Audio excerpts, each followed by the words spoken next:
Hey, this is Thistle Pedersen reporting for WLRN. I am here with Paula Jellis at Cinema Sisters. Welcome, Paula. Hello.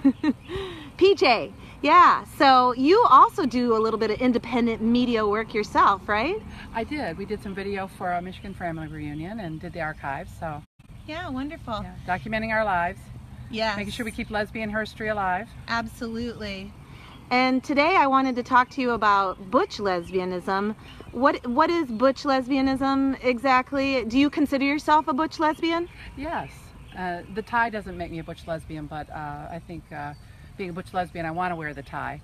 But to me, butch lesbian is females loving females, women loving women.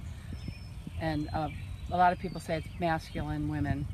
And sometimes I go back and forth whether it's patriarchy, whether it's status quo of why we're always compared to males, why we always have to define ourselves by male terms. So butch women are butch women, and they know they're butch, and femmes know they're butch. Mm-hmm. Yeah. Where did the term butch come from? Well, there's some different etymology to that. There might have come from like the bull daggers and from when men were considered butch, and I don't have a lot of that etymology. I think I should know the terminology more, whether it was really into the 50s with the working class women. But again, it comes from more male terms, so. Yeah, so how does butch lesbianism fit into the goals of feminism and the radical feminist movement? I believe that butch lesbians, we are the original gender nonconformists.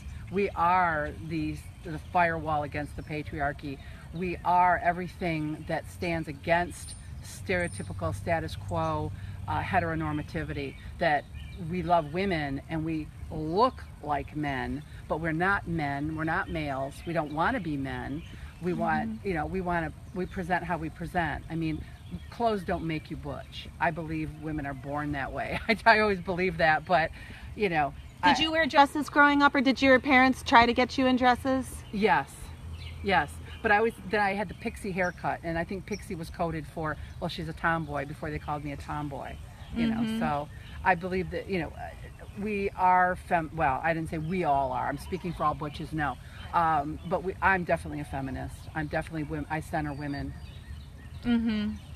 Are you a lesbian separatist, or? Well, not really. I think that there are spaces for everyone. There should be sovereign women's space, lesbian space, fill in the blank. But I can, because I live in this capitalist society, and I'm not a good camper. I'm not willing to go back to the land. I don't know how to do that so well. So I have a lot of privilege, a lot of comfort that I recognize now that I didn't grow up knowing in a blue collar. Taught to be, I was always taught to still say, oh, gay people are going to make our kids gay. It's like, well, then by all accounts, all my teachers were straight, all my parents and relatives were straight. I should have been straight. And somehow I ended up in a tie in Paducah at the Lesbian Cinema Sisters Film Festival. Yeah. Yes. All right, so what message might you have for butch lesbians out there and radical feminists and lesbians? Radical feminists wouldn't consider me radical feminist, but I would say to the butch lesbians, be yourself. Always stand in your truth and speak your truth. And don't fall into any stereotype that you think you have to act or be, whether it's however you dress, however you want to be, and if you stand in your truth. Yeah. I mean, can I ask you, what is the difference between a trans man and a butch lesbian? Well, if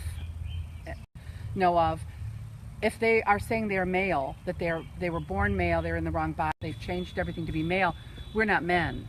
Are men or identify as men.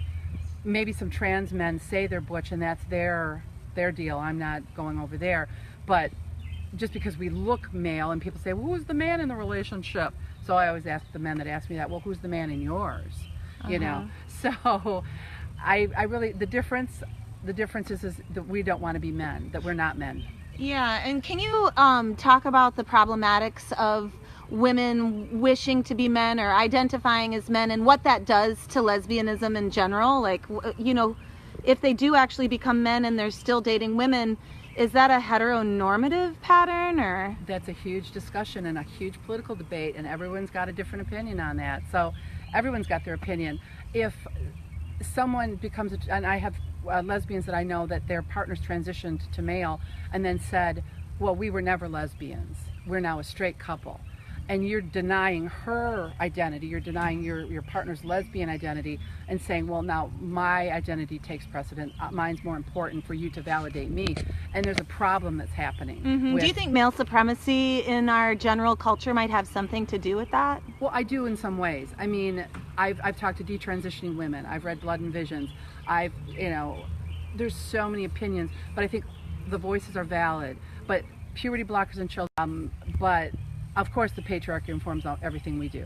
Everything that we've been trained, we've either the carrot or the stick. You're either punished or rewarded for how close to straight, how close to perfect, how close to the privileged, and a lot of us were rebels, and a lot of us did not conform, and some of us were punished more than others.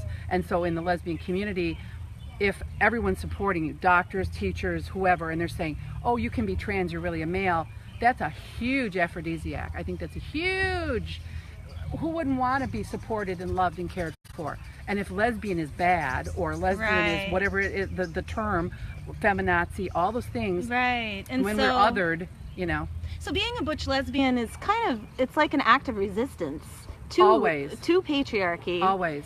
Because you said in the beginning that you're the original gender nonconformists, yet in the trans narrative, they often will say that lesbian feminists and radical feminists are against gender nonconforming people, but yet I see butch lesbians as very gender nonconforming. That's why they don't want to address that with us, because they know that that's our truth, and they know that is the truth. I'm not saying anyone who wasn't gender nonconforming was doing whatever they were doing, a threat to their body, threat to their life, whatever. But to ignore the butch lesbians, to dismiss us, to erase and if anyone can call themselves a lesbian, if they're born a male and they say I was always a woman and now I'm a lesbian with a lady penis, we're standing against that. Well, not all butch lesbians, but the ones I know and the radical feminists I know, we're standing against that. PJ, solidarity. Awesome. Cool. Any other parting words for our radical feminist and lesbian listeners? No, just we keep staying strong, support each other. We've got to stand together and keep going, and our lives, our community depend on all this, and keep our words and yes, language can change, but who we are, we are lesbians, we are butch lesbians. Right on. Bless you. Okay. And we rock.